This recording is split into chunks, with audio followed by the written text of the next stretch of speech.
Hello, my YouTube family. My name is Jyoti Saini and welcome back to my channel Bright Aspirants.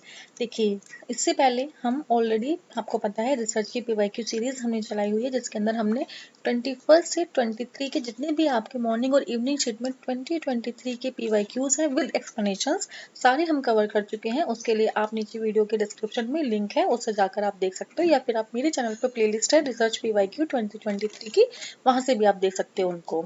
तो आज हम करेंगे इसके अंदर 24 फेब 2023 मॉर्निंग सेट के क्वेश्चन। सबसे पहले चलिए, तो सबसे पहला क्वेश्चन आपका आता है स्क्रीन पर, ये रहा। चलिए, one of the following used abbreviations in report writing by researcher in wide which means। मैंने आपको बताया था ना, पहले ही बता चुके कि पिछले सेट में भी आपने देखे थे कितने ज्यादा एब्रिविएशन से यहाँ पर क्वेश्चंस आपके आए हुए हैं। तो यहाँ पर आपने बताना है कि जो इसका करेक्ट आंसर है वो बेसिकली कौन सा है। तो वाइड का जो हमारा रेफर करते हैं वो हम करते हैं रेफर टू के लिए यहाँ पर। तो करेक्ट आंसर आपका हो जाएगा इसके अंदर रेफर टू। चलिए, नेक्स्ट क्वेश्चन आता है आपका, non parametric test are often more efficient compare to test of significance of parametric test. ये बता रहा है कि नॉन पैरामेट्रिक टेस्ट ज्यादा अच्छे होते हैं। जी नहीं, ये क्वेश्चन आपका क्या है, गलत है। आपके जो पैरामेट्रिक टेस्ट होते हैं बेसिकली वो ज्यादा अच्छे होते हैं क्योंकि उसके अंदर हमारा जो डिस्ट्रीब्यूशन होता है, रीजन भी मैं आपको बता देती हूँ, जो डिस्ट्रीब्यूशन होता है वो नॉर्मल होता है। ठीक है, एजम्पशन हम क्रिएट कर सकते हैं इसके अंदर, तो बहुत सारी चीजें होती हैं उनके थ्रू।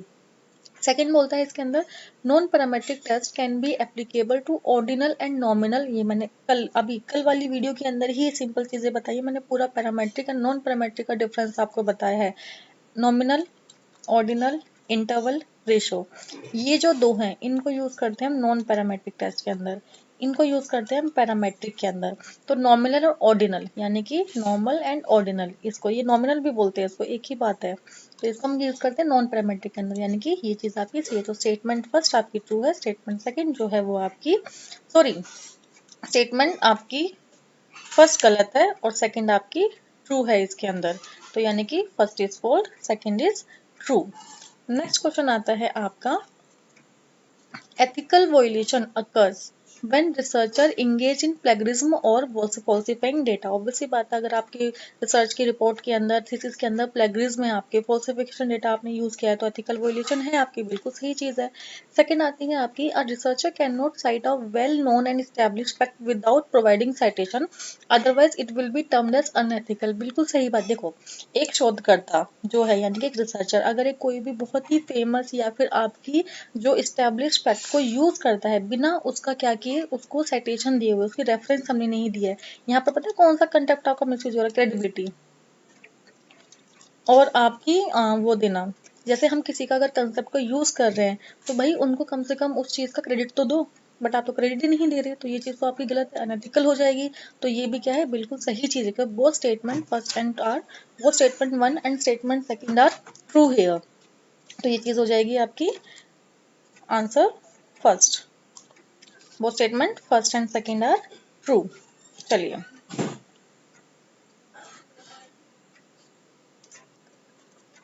इस चीज को ध्यान रखना, जो ये रिसर्च एथिक्स वाला जो पार्ट है ना आपका, ये आजकल मैंने पहले भी बताया था कि ये थोड़ा ट्रेंड में चल रहा है कि रिसर्च एथिक्स के बहुत सारे क्वेश्चन हर ईयर में, हर शिफ्ट के अंदर एक क्वेश्चन इसका जरूर आता है आपको, तो ध्यान रखना इस चीज को। तो यहाँ पर एक चीज याद रखना, एथिकल वायलेशन, रिसर्च एथिक्स होता क्या है, कोई भी रिसर्च करने के लिए अगर आप अपने टूल्स का अच्छे से यूज नहीं कर रहे हो, आप चीजों को आप एथिकल के साथ नहीं चल रहे हो, या फिर आपने किसी को क्रेडिट नहीं दिया है, तो ये सारे ही क्या है, आपके रिसर्च एथिक्स को आप अवहेलना कर रहे हो उस चीज की। ये क्या आंसर में क्या दिया हुआ है इन्होंने, statement second is false. Statement second तो बिल्कुल सही है आपकी। भाई अगर आपने किसी के रिसर्च को यूज किया है और अगर आप उसको क्रेडिट ही नहीं दे रहे हो तो ये अनएथिकली तो है। किसी की चीज को उसने मेहनत करके बताया, आप उसको क्रेडिट नहीं दे रहे। आपने पढ़ा है ना, यहाँ पर रेफरेंस का कंसेप्ट है, बिब्लियोग्राफी है, आपकी देनी चाहिए। ये मेरे हिसाब से तो यहाँ पर ट्रू है। अगर आप में से किसी को ये लगता है कि ये फॉल्स है तो मुझे प्लीज बताइएगा कमेंट करके कि ये फॉल्स है, तो क्यों फॉल्स है ये आपका। देखो, गलती मुझसे भी हो सकती है, अगर मैं गलत हूँ तो प्लीज करेक्ट मी। चलिए, फिर आता है an approach to research in which the investigator create an environment similar to one of the interest in order to study behaviour in realistic. यानी कि हम क्या करते हैं, कोई भी चीज सिखाने के लिए एक लोकल इन्वायरमेंट बोल सकते हो, या फिर एक आपका क्या करते हैं, हम एक ऐसा इन्वायरमेंट क्रिएट करते हैं जो बिल्कुल आपके जैसा इन्वायरमेंट आप बाहर जाकर काम करोगे वो मिलेगा। सपोज आपको प्लेन चलाना सीखना है यहाँ पर, तो प्लेन चलाने के लिए एकदम से तो आपको प्लेन नहीं दे देंगे, आपको एक आगे 3D यहाँ पर एक पिक्चर लगा देंगे और आपको सीट पे बिठा देंगे, तो आपको लगेगा कि सामने बिल्कुल मैं हवा के अंदर ही प्लेन को चला रही हूँ यहाँ पर। तो वहाँ पर वो 3D के अंदर ही आपको ऐसी ऐसी सिचुएशन देंगे कि कभी बारिश हो रही है, कभी थंडरस्टॉर्म हो रहा है आपका।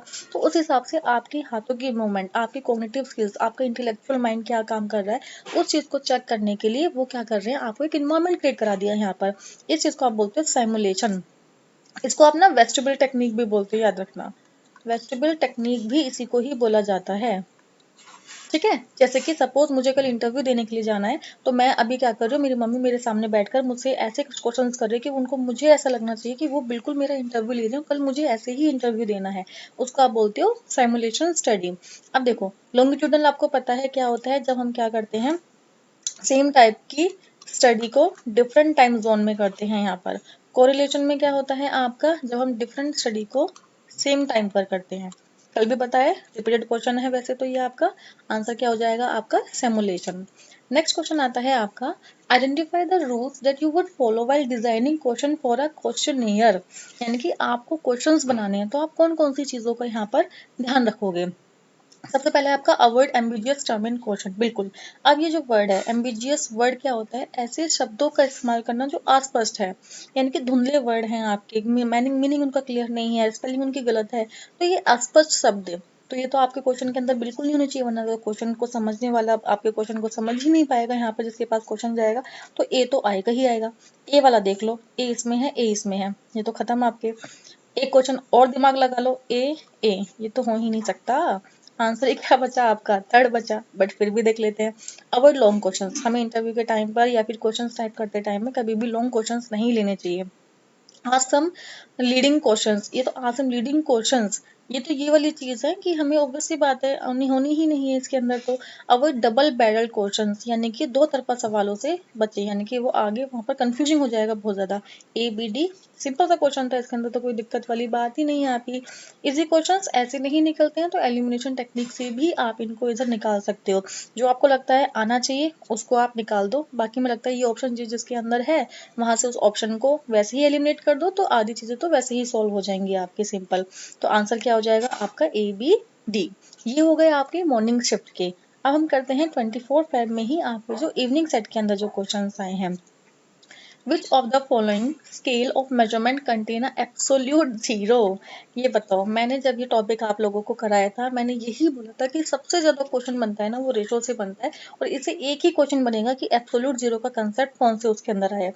आपको ना पूरे रिसर्च की जो मैं पढ़ा रही थी वो सारा आपके दिमाग में घूमता होगा जब मैं क्वेश्चन कराती हूँ, कि हाँ ये भी हमने पढ़ा था, ये भी हमने पढ़ा था, इस तरीके से भी हुआ था, ये भी बताया था मैम ने, तो हर एक चीज आपके दिमाग में घूम रही है अब।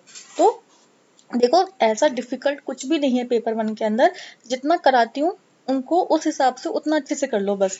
बाकी दिक्कत मेरी है, वहां पर कुछ चीजें अलग से आएंगी तो उनका भी मैं कराऊंगी वहां पर चीजें, ओके। चलिए, एब्सोल्यूट जीरो में रेशो का कंसेप्ट सिंपल है, ये तो आपका क्लियरली बताई थी ये चीजें आपकी। नॉमिनल के अंदर आपकी कैटेगरीज होती हैं, ऑर्डिनल के अंदर आप क्या करते हो, ऑर्डर्स में चीजों को डिवाइड कर देते हो, इंटरवल में आपके क्या आ जाते हैं यहाँ पर बेसिकली प्लस, यहाँ पर प्लस माइनस दोनों, यहाँ पर प्लस माइनस मल्टीप्लाई, और यहाँ पर जो कंसेप्ट आता है रेशो के अंदर वो एब्सोल्यूट जीरो, इसको आप ट्रू जीरो का कंसेप्ट भी हम यहाँ पर बोलते हैं। कई बार इसका क्वेश्चन ना सीक्वेंस में लगाने के लिए भी आ जाता है, या फिर इसके अंदर बोलेंगे कि आपके ऑर्डिनल के अंदर क्या कैटेगरीज को लाया जाएगा, तो आपको अच्छे से पता है कि कैटेगरीज भी हमारी इसके अंदर आएंगी, क्योंकि ऑर्डिनल के अंदर आपका जो नॉमिनल का कंसेप्ट है वो ऑलरेडी यहाँ पर इंक्लूड है इसके अंदर, इसलिए रेशो का जो कंसेप्ट होता है वो सबसे ज्यादा बड़ा होता है, क्योंकि रेशो के अंदर क्या हो रहे हैं आपकी नॉमिनल, ऑर्डिनल, इंटरवल, चारों के चारों चीजों ही इसके अंदर कंक्लूड है आपकी। तो आंसर हो गया आपका रेशो। फिर आता है आपका रोबस्टनेस। रोबस्टनेस का मतलब क्या होता है, मजबूती, यानी कि कोई चीज आपकी फिक्स जिसके अंदर आप चेंजेस नहीं कर सकते हो। सिंपल सी चीज है, कहाँ होंगी, मैंने आपको ये बताया था ना, वैलिडिटी के साथ टाइप मैंने सारे आपको पढ़ाए हुए हैं इसके अंदर। फिर मैंने इसके अंदर ये भी आपको बताया था कि एक्सटर्नल चीजें जितनी भी होती है ना उनके अंदर आपका कंट्रोल नहीं होता, आउट ऑफ कंट्रोल होते हैं ये आपके। तो रोबस्टनेस, मजबूत भी तो यही होंगे। इंटरनल के अंदर तो आपके ऑर्गेनाइजेशन के अंदर की चीजें हैं, जब चाहो उसके अंदर चेंजेस कर लोगे आप, तो ये क्या हो जाएगा, रोबस्टनेस आपके किसके अंदर आ जाएगी, एक्सटर्नल के अंदर आ जाएंगी, इंटरनल के अंदर नहीं आएंगी। अब जो इसके टाइप्स हैं, measurement, content validity, construct validity, इनको अच्छे से कर लेना, कराए हुए हैं सारे कंसेप्ट मैंने ये। चलिए नेक्स्ट क्वेश्चन आता है आपका, ये देखो फिर से प्रोबेबिलिटी सैम्पलिंग से गिने हुए टॉपिक है इनके, उन्हीं से टॉपिक रिपीट होते हैं जो मैंने लिस्ट बनवाई हुई है ना तुम्हारी, कौन कौन से टॉपिक से क्वेश्चन आएंगे वही टॉपिक है सारे। A sampling technique in which initially sample respondents initially sample यानी कि सबसे पहला बंदा जो रिस्पोंडेंट है वो कांटेक्ट करता है बाकी औरों को, recruiters then other in social network, यानी कि एक बंदा अपने नेटवर्क में लोगों के साथ कांटेक्ट करेगा, फिर ये लोग अपने में कांटेक्ट करेंगे। अब तो मुझे पता है तुम्हें ये देखते ही याद आ गया होगा इसका आंसर, वैसे तो कौन सा है ये आपका, स्नोबॉल टेक्निक ही तो है ये आपका। कैसा है आपका, नॉन प्रोबेबिलिटी सैम्पलिंग है जिसके अंदर एक बंदा इनिशियली ये वाला है, ये क्या कर रहा है अपने रिक्रूटर को बता रहा है, फिर ये अपनी चीजों को बता रहा है, इस तरीके से क्या बन रहा है, ये नेटवर्क बन रहा है आपका snowball sampling method. Non probability है, ये भी नॉन प्रोबेबिलिटी है, ये भी आपका नॉन प्रोबेबिलिटी है, ठीक है। ये वाला सिस्टमैटिक आपका प्रोबेबिलिटी है। सिस्टमैटिक के अंदर क्या होता है, पहले जो डेटा होता है ये आपका हम रैंडमली सिलेक्ट करते हैं, इसके सपोज 3, अब इसके नेक्स्ट वाला जो होगा ये हम सिस्टम यानी कि इसको ना फिक्स्ड इंटरवल मेथड भी बोला जाता है। ये देख रहे हो एक ही कंसेप्ट में कितने सारे कंसेप्ट करा रही हूँ मैं, फिक्स्ड इंटरवल मेथड भी आपका क्यों बोला जाता है। अब 3 इसके बाद आएगा 6, फिर इसके बाद आएगा 9, फिर इसके बाद आएगा आपका 11, इनके जो बीच में जो वो है डिफरेंस है वो क्या है आपका फिक्स्ड है, इंटरवल जो है फिक्स्ड है, that is why systematic sampling is also known as your fixed interval method. Convenience, quota, snowball पिछले भी मैं आपको हर बार बता चुकी हूँ, सिस्टमैटिक अलग आया था इसलिए सिस्टमैटिक को मैंने दोबारा बताया, बार बार बोल रही हूँ। प्रोबेबिलिटी सैम्पलिंग एक इम्पॉर्टेंट टॉपिक है आपका, और इसके अंदर नॉर्मली क्वेश्चन पहले तो इतना इजी क्वेश्चन आता था कि इसमें 4-5 दे दिया आपको, बताओ कि कौन सा क्वेश्चन आपका इसके अंदर से प्रोबेबिलिटी वाली सैम्पलिंग कौन से हैं, नॉन प्रोबेबिलिटी वाली सैम्पलिंग मेथड कौन से हैं आपको, अब उसमें अंदर से एक एक को पूछा जा रहा है यहाँ पर आपके स्नोबॉल सैम्पलिंग। ये एक थोड़ा सा नया कंसेप्ट आया था, एपीए और एमपीए स्टाइल हालांकि मैंने आपको पढ़ाया हुआ है बट फिर भी थोड़ा सा अलग दे दिया इन्होंने, थोड़ा डीपली में चले गए इस बार ये। Arrange the following components of a research paper return in APA style, अब इनको क्या करना है, हमें इसको सीक्वेंस में लगाना है। अब सीक्वेंस में जो लगाना है वो बेसिकली इस तरीके से लग जाएगा आपका, सबसे पहले है आपका बी यानी कि एब्स्ट्रैक्ट, फिर आपका रेफरेंस, फिर टेबल, फिर आपकी फिगर, तो ये हो गया आपका रेफरेंस में हो गया।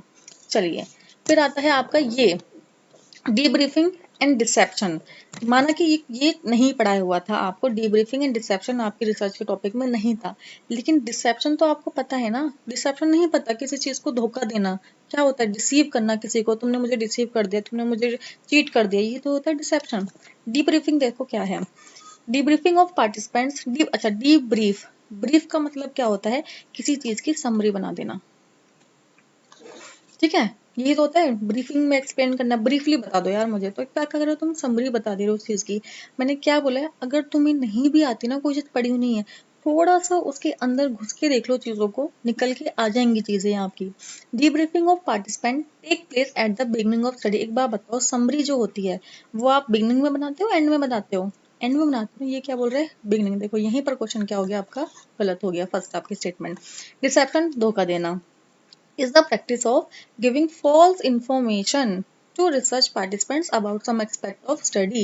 क्या मतलब है डिसेप्शन के मतलब जानबूझकर किसी को गलत इन्फॉर्मेशन देना जिस चीज के बारे में स्टडी की जा रही है, तो बिल्कुल सही बात बोली इन्होंने, तो answer statement first is correct and but statement second is incorrect हो गई आपकी, सॉरी स्टेटमेंट फर्स्ट आपकी इनकरेक्ट है और स्टेटमेंट सेकंड आपकी करेक्ट है, यही बताया था मैंने। ये देखो आपका डीब्रीफिंग, डीब्रीफिंग क्या होता है आपका पोस्ट रिसर्च यानी कि रिसर्च के होने के बाद की चीज, जहां पर पार्टिसिपेंट इन्फॉर्म करता है कि उसने क्या स्टडी करी है, specially if deception was involve it is done to ensure, अगर आपका डिसेप्शन होता है तो उस चीज को एंश्योर करने के लिए आपकी कि ट्रांसपेरेंसी कैसी है, कंसर्न क्या है, पोटेंशियल हार्म को कम करने के लिए ही आपकी क्या की जाती है, डीब्रीफिंग की जाती है एक तरीके से, यानी कि डिसेप्शन में जितनी भी आपकी धोखाधड़ी हुई है, जितनी भी चीजें आपके इन्वॉल्व हुई है, उन चीज को खत्म करने के लिए, कम करने के लिए डीब्रीफिंग की जाती है। डिसेप्शन क्या होगा, जहां पर जो रिसर्च होते हैं या फिर मीन्स जानबूझकर आपको गलत इन्फॉर्मेशन दी जाती है from participant, it is use when necessary but require informed consent, minimising harm, debriefing two main ethical standard in research, तो this is known as your debriefing and deception. तो यहाँ खत्म होते हैं हमारे 24 उसके जितने भी हमने पीवाईक्यू करते हैं, यानी कि 21 से 24 तक के हम क्या कर चुके हैं, पीवाईक्यू कर चुके हैं 2023 तक, मॉर्निंग बैच भी और इवनिंग विद एक्सप्लेनेशंस के साथ। आपकी हर एक पॉइंट की एक्सप्लेनेशन मैंने जितना डिटेल में हो सकती थी उतना डिटेल में मैंने करने की कोशिश करी है।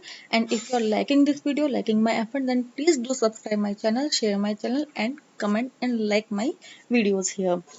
वन मोर थिंग कि जो बैचेस हैं वो अभी लाइव चल रहे हैं। आपको if you want to enrol on the batches then please contact me on the given number. Okay, जब तक कि मिलते रहें तब तक हंसते रहिए, मुस्कुराते रहिए और पढ़ते रहिए। ओके।